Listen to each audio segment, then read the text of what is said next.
पति की इच्छाओं को पूरा करने में कैसे जुट गई विमला। बेटा बेटी को अपनी छांव देने के लिए विमला इतनी बेताब थी कि वह पति रविशंकर की बातों को नज़रअंदाज कर देती थी। हालांकि उनमें भी अपनी संतानों के लिए तड़प थी, लेकिन एक दिन पारक क्या गई कि वह बदल ही गई और पति की इच्छाओं को पूरा करने में जुट गई। रविशंकर के रिटायर होने की तारीख जैसे जैसे पास आ रही थी, वैसे वैसे विमला के मन की बेचैनी बढ़ती जा रही थी। रविशंकर एक बड़े सरकारी ओहदे पर हैं, अब उन्हें हर महीने पेंशन की एक तयशुदा रकम मिलेगी।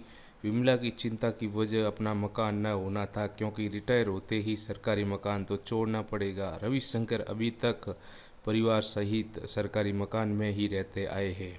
एक बेटा और एक बेटी हैं। दोनों बच्चों को उन्होंने उच्च शिक्षा दिलाई है। शिक्षा पूरी करते ही बेटा बेटी अच्छी नौकरी की तलाश में विदेश चले गए।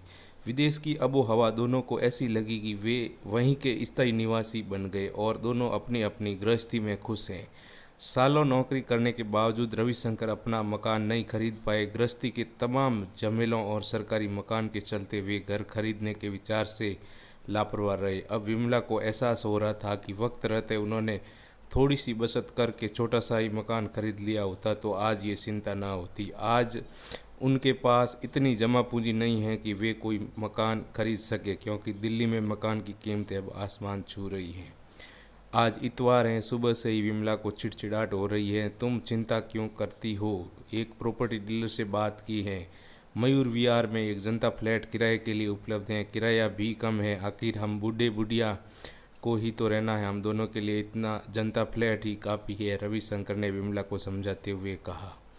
4 कमरों का फ्लैट छोड़कर अब हम क्या एक कमरे के फ्लैट में जाएंगे? आपने सोचा है कि इतना सामान छोटे से फ्लैट में कैसे आएगा? इतने सालों का जोड़ा हुआ सामान है। हम दोनों की ज़रूरतें ही कितनी हैं। ज़रूरत का सामान ले चलेंगे, बाकी बेच देंगे।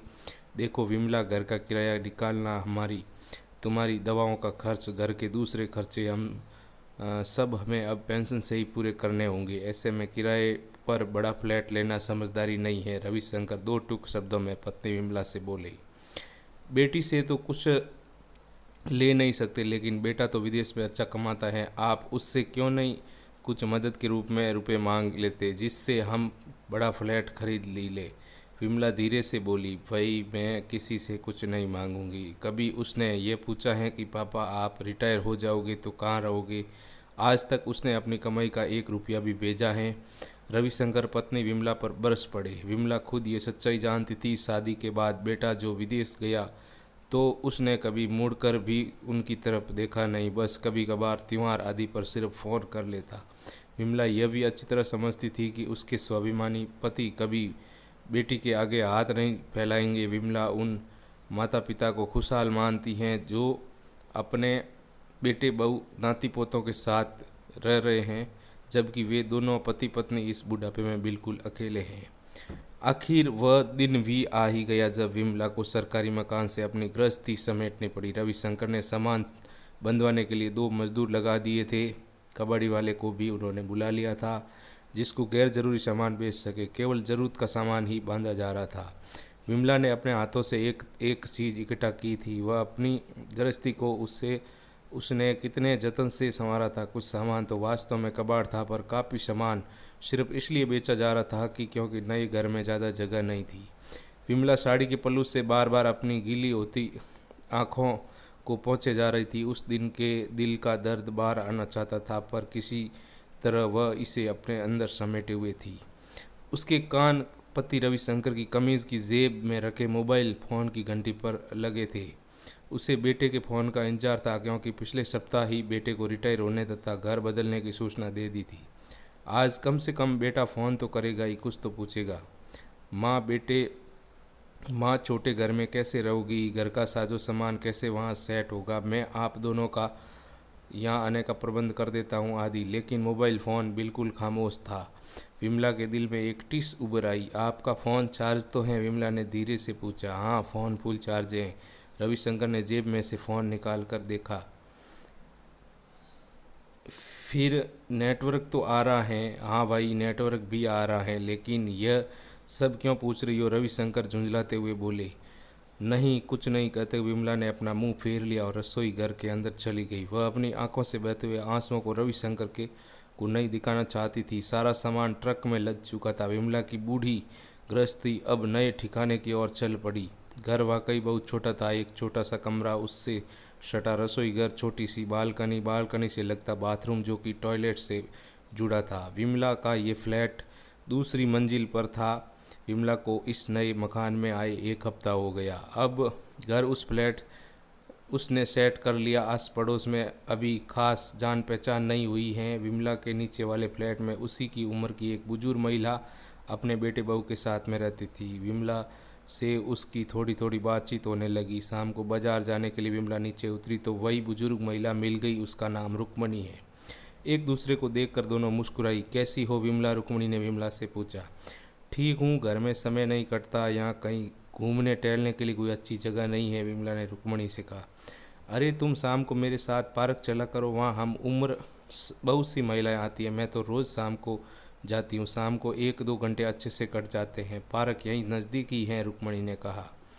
अगले दिन शाम को विमला ने सूती चरक लगी साड़ी पहनी, बाल बनाए, गर्दन पर पाउडर छिड़का। विमला तो आज यूँ तैयार होते देख रवि शंकर ने टोका। आज कुछ खास बात है क्या? सज धज कर कहाँ जा रही हो? हाँ, आज मैं रुक्मणी के साथ पार्क जा रही हूँ, विमला खुश होती हुई बोली।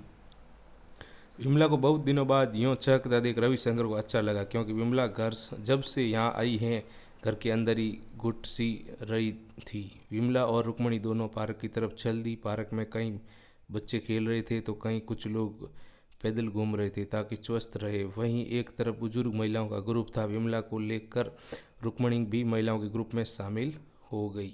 सभी बुजुर्ग महिलाओं की बातों में दर्द चिंता भरी थी। कहने को तो सभी बेटे बहुओं व भरे पूरे परिवारों के साथ रहती थी, लेकिन उन उनका मान सम्मान घर के अंदर ना के बराबर था। किसी को चाय समय पर नहीं मिलती तो किसी को खाना, कोई बीमारी में दवा इलाज के लिए तरसती रहती। 2 वक्त की रोटी खिलाना बेटे बहुओं को भारी पड़ रहा था। इन महिलाओं की जिंदगी की शाम घोर उपेक्षा के साथ कट रही थी। शाम के ये चंद लम्हे वे आपस में बोल बत्तियां कर अपने दिलों की कहानी सुना काट लेती थी। अंधेरा गिरने लगा था। अब सभी घर जाने की तैयारियां करने लगी। विमला और रुक्मणी भी अपने घर की ओर बढ़ गई। घर पहुंचकर विमला कुर्सी पर बैठ गई। पार्क में बुजुर्ग महिलाओं की बातें सुनकर उस महिला का मन भर आया। वह सोचने लगी, बुजुर्ग माता पिता तो उस बड़े पेड़ की तरह होते हैं जो अपना प्यार, घनी छांव अपने बच्चों को देना चाहते, लेकिन बच्चे तो इस छांव में बैठना ही नहीं चाहते। तभी रविशंकर रसोई से चाय बनाकर ले आए हैं। लो भाई, तुम्हारे लिए गर्मा गर्म चाय बना दी। बताओ पार्क में कैसा लगा? विमला पति को देखकर मुस्कुरा दी। जवाब में इतना ही बोली, अच्छा लगा। फिर चाय की चुस्की लेने के साथ मुस्कुराती हुई बोली, सुनो, कल आप आलू की टिक्की खाने को कह रहे थे, आज रात को खाने में वही बनाऊंगी। और हाँ, आप कुछ छोटे गमले सीढ़ी और बालकनी में रखना चाहते थे तो आप कल मालिक को कह दीजिए, वह गमले ले आए। हरी मिर्च टमाटर के पौधे लगा लेंगे, थोड़ी बागवानी करते रहेंगे, समय भी कटता अच्छा कटेगा। ये कहते हुए विमला खाली कप उठाकर रसोई में चली गई। दोनों और सोचने लगी कि हम दोनों एक दूसरे की को छांव दे और संतुष्ट रहे। रविशंकर हैरान थे। कल तक वे विमला को कुछ खास पकवान बनाने को कहते थे तो विमला दुखी आवाज़ में एक ही बात कहती थी, क्या करेंगे पकवान बनाकर? परिवार तो है ही नहीं, बेटे बहू नाती पोते साथ रहते तो इन सब का अलग ही आनंद होता। गमलों के लिए भी वो कब से कह रहे थे पर विमला ने हामी नहीं भरी। विमला में ये बदलाव रविशंकर को सुखद लगा। रसोई घर से कुकर की सीटी की आवाज़ आ रही थी। विमला ने टिक्की बनाने की तैयारी शुरू कर दी थी। रविशंकर ने मसालों की खुशबू महकने लगी। रविशंकर कुर्सी पर बैठे बैठे गीत गुनगुनाने लगे। आज उन्हें लग रहा था जैसे बहुत दिनों बाद उनकी गृहस्थी की गाड़ी वापस पटरी पर लौट आई है। तो दोस्तों, कैसी लगी आपको ये कहानी? कमेंट जरूर कीजिएगा और नई नई कहानियाँ सुनने के लिए Story 0KM चैनल को सब्सक्राइब जरूर कीजिए। दोस्तों के साथ में शेयर ज़रूर कीजिए।